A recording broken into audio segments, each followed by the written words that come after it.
अस्सलामु अलैकुम वरहमतुल्लाहि वबरकातुहू।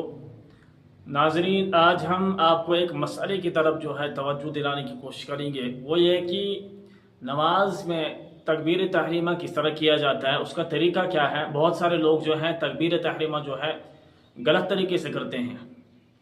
सबसे पहले आप ये याद रखें कि तकबीर तहरीमा की तीन सूरतें हैं। अहादीस के अंदर तीन तरीके से तकबीर तहरीमा किया जाता है, कंधों तक, कानों की लो तक और कानों के बराबर तक। तीन तरीके हैं और अहनाफ जो है तीनों तरीकों पर अमल करते हैं। अब तकबीर तहरीमा करने का सही तरीका क्या है वो हम आपको दिखाने की कोशिश करेंगे। आप भी जो है गौर से देखिएगा, इंशाल्लाह ज़रूर फ़ायदा होगा। सबसे पहले हाथों को जो है किबले की तरफ रखेंगे और जो है उंगलियों को न ज़्यादा खोलेंगे न ज़्यादा इनको बंद करेंगे, बल्कि अपनी हालत पर रखेंगे और जो है यहाँ पर कानों की सीध में लाएंगे। और कानों को टच करना कोई ज़रूरी नहीं है, बल्कि कानों के बराबर में होने चाहिए।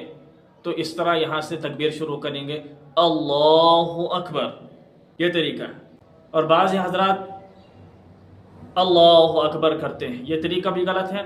और बाज़ हज़रत अल्लाहु अकबर, ये तरीका भी गलत है। और बाज़ हज़रत जो है तकबीर यहाँ नीचे से ही स्टार्ट कर दें, अल्लाहु अकबर फिर हाथ बांधे, ये तरीका भी गलत है।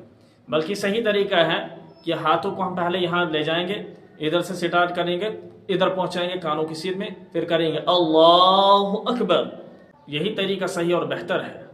लिहाजा उम्मीद करता हूँ कि आप सभी हजरात को ये मसला समझ में आया होगा। साथ में जो है पेज को फॉलो भी कीजिएगा। जज़ाकल्लाहु खैरन व अहसनुल जज़ा।